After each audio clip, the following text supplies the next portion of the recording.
जिस महान सत्ता की हम पावन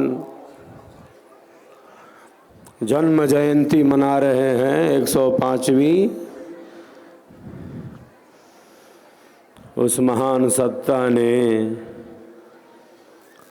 न केवल स्वर वेद का भाष्य किया, सद्गुरुदेव भगवान ने आचार्य श्री प्रथम को कहा, स्वरवेद का ज्ञान, यह सिद्धांत, यह अनुभव मुझे है या आपको है, आप इसका अवश्य भास कर देंगे, नहीं तो इसकी भी स्थिति अन्य ग्रंथों के समान ही होगी। चेतना के ऊंचे शिखर से, चेतना के दिव्य मंडल में स्थित होकर आदित्य विहंगम योगी प्रथम परंपरा सद्गुरु भगवान स्वरवेद का भाष्य किए। वृत्तिकूट आश्रम पर जब आप वेद मंत्रों का उच्चारण करते थे, आचार्य श्री प्रथम परंपरा सद्गुरुदेव भगवान न केवल साधना के एक दिव्य भूमि में थे, बल्कि वैदिक साहित्य के, संत साहित्य के, वेद मत और संत मत सबके अद्भुत अध्येता भी थे। उनकी अजस्र लेखनी से ज्ञान का अनंत प्रवाह हुआ है। एक तरफ चेतना के उच्च शिखर पर स्थित होकर प्रथम परंपरा सद्गुरुदेव भगवान ने स्वरवेद का भाष्य किया, और केवल स्वरवेद का ही भाष्य नहीं किया, अनेक ग्रंथों को हमारे कल्याण के लिए ही तो प्रदान किया है।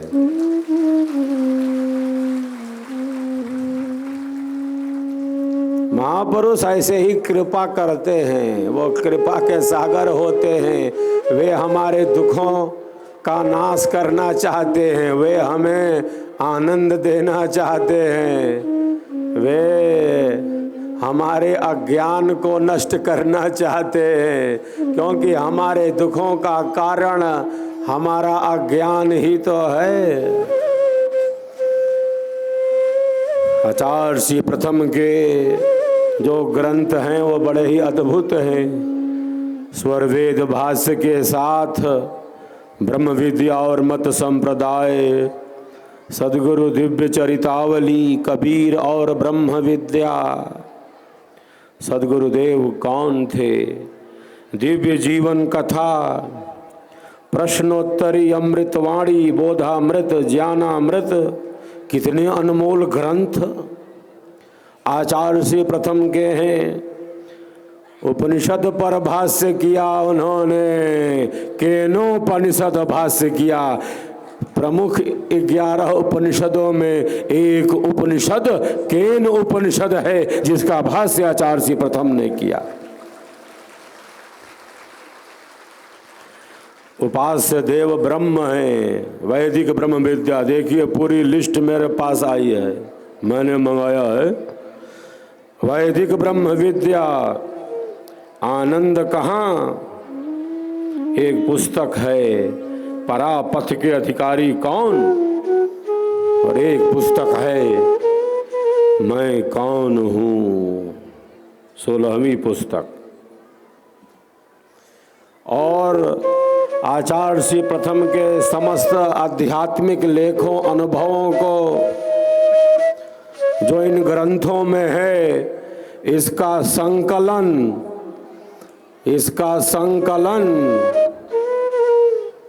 विहंगम योग संदेश आध्यात्मिक हिंदी मासिक पत्रिका के संपादक, उच्च कोटि के मूर्धन्य विद्वान, सुधि साधक, लेखक, चिंतक, कवि श्रीमान सदय जी ने किया है। सबका संकलन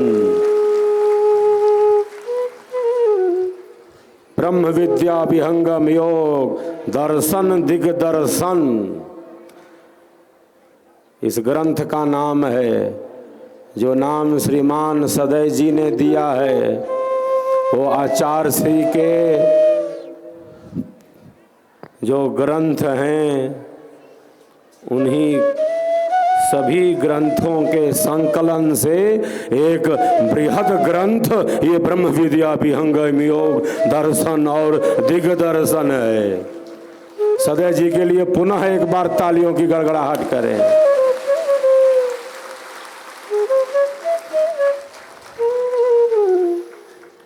तो विहंगम योग के सिद्धांत को और साधना को प्रथम परंपरा सद्गुरुदेव भगवान ने स्पष्ट किया है।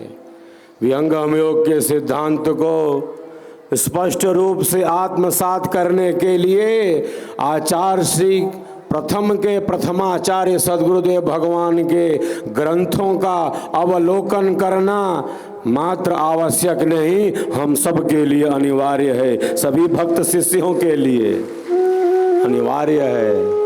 सद्गुरु के बताए मार्ग पर ही तो चलना है। जिसने देखा है वह मार्ग वही दिखा सकता है, वही दिखा रहा है। उन्हीं महान सत्ताओं के बताए मार्ग पर चलना ही हम सब शिष्यों का परम धर्म है, परम धर्म है।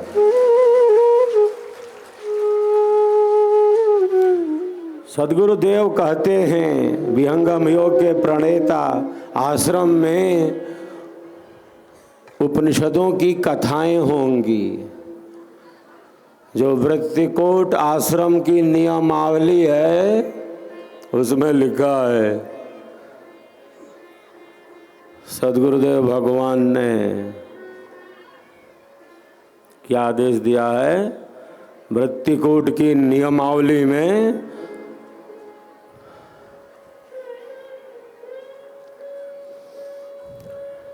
उपनिषदों की कथाएं होंगी आश्रम में। एक उपनिषद का भाष्य तो स्वयं आचार्य श्री प्रथम ने किया है, केनोपनिषद का। उपनिषद का अर्थ है ब्रह्म विद्या, गुरु शिष्य संवाद है। ये उपनिषद ब्रह्म विद्या है। उप मतलब समीप, उप मतलब समीप, निषद मतलब बैठ जाना, गुरु के समीप बैठना, गुरु के निकट ही रहना, जिज्ञासाओं का समाधान करते रहना, प्रकाश के ही निकट रहना, दूर न जाना। मन चंचल है, भटकाव है, अस्थिरता है, प्रकृति का प्रबल वेग है।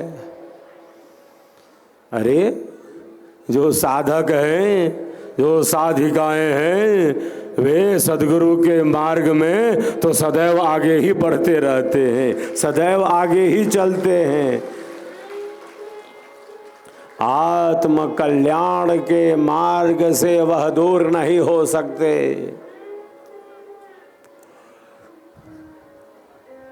उपनिषद का अर्थ है गुरु के समीप बैठना, सत्संग कर लेना, जिज्ञासाओं का समाधान कर लेना। असतो मां सदगमय, असत्य से सत्य की ही तरफ बढ़ते चलें, अंधेरे से प्रकाश की ही तरफ बढ़ते चलें, और मृत्यु से परे अमरत्व की ही तरफ बढ़ते चलें, अमरता की ही तरफ बढ़ते चलें।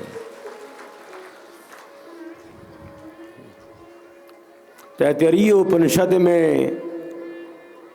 एक प्रसंग है जिसमें भृगु ब्रह्मर्षि वरुण से कुछ जिज्ञासाएं करते हैं। ब्रह्मनिष्ठ पिता से जिज्ञासाएं करते हैं कि ब्रह्म क्या है। मैं ब्रह्म का ज्ञान प्राप्त करना चाहता हूँ पूज्यवर।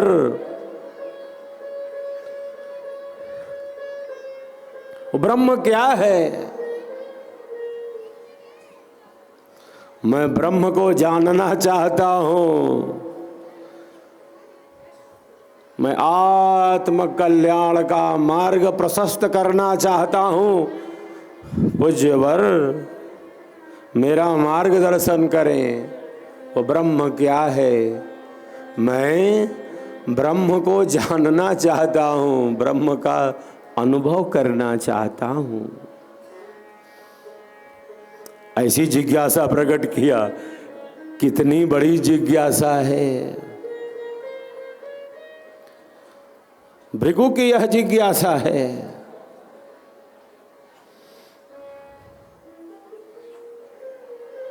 एक भक्त ही है जिज्ञासु। जिज्ञासा का अभाव ना हो, जिज्ञासा का अभाव ना हो।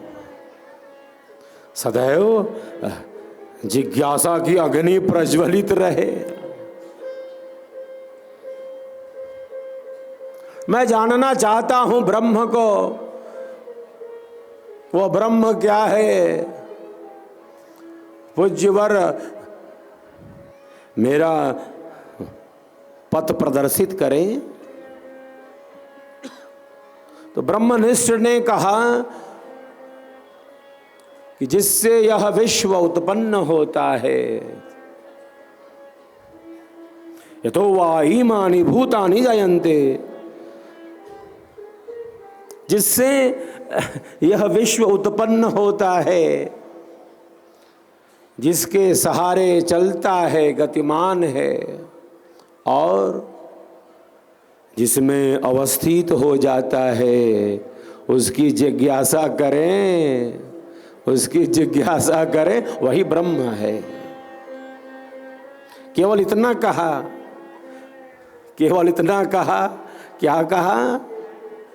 महर्षि वरुण ने जिज्ञासु को इतना कहा कि जिससे यह विश्व उत्पन्न होता है, चराचर जगत जिससे उत्पन्न होता है, जिसके सहारे चलता है और अंत में जिसमें अवस्थित हो जाता है, उसकी जिज्ञासा करें, वही तो ब्रह्म है। बस इतना कहा।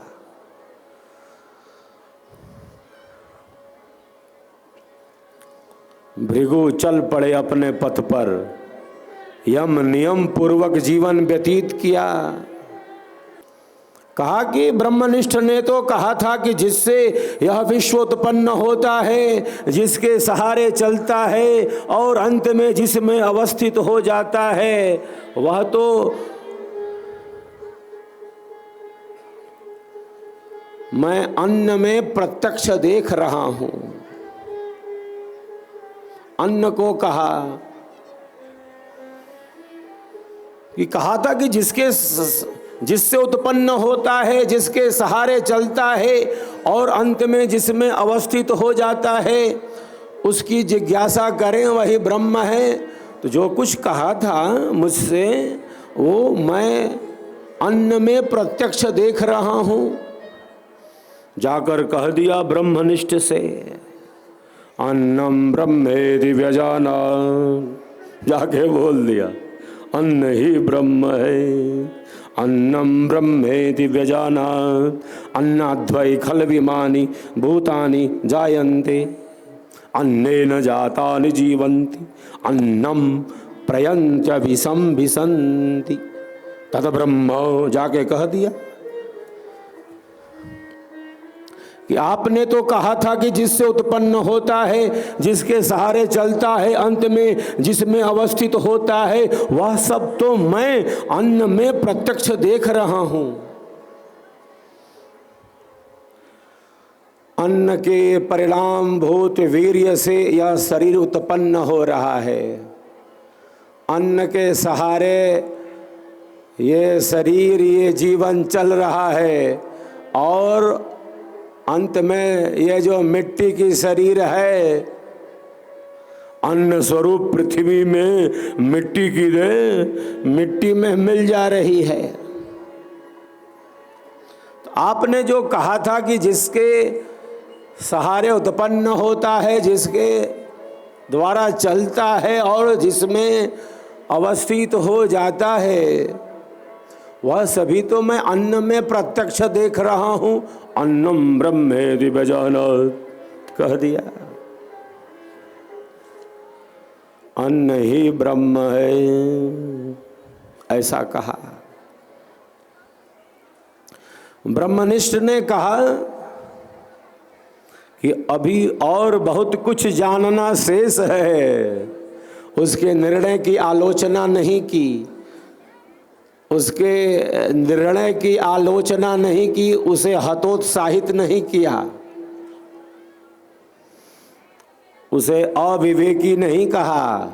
बस ये कहा कि ये चिंतन संपूर्ण नहीं है, अभी बहुत कुछ ऐसा है जिसका ज्ञान प्राप्त करना चाहिए। भृगु ने देखा कि अन्न के सहारे सभी उत्पन्न हो रहे हैं, अन्न के परिणाम भूत वीर्य से यह शरीर उत्पन्न हो रहा है, अन्न के सेवन से चल रहा है। षट विकारों को प्राप्त होने वाली यह देह अन्न जल और वायु से ही तो रक्षित है, पोषित है, और अंत में मिट्टी की देह मिट्टी में मिल जा रही है। क्या?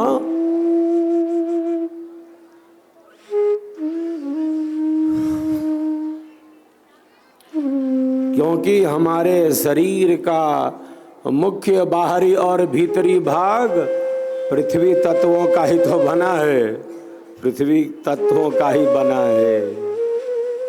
हमारे शरीर का मुख्य बाहरी और भीतरी भाग पृथ्वी तत्वों का ही तो बना है।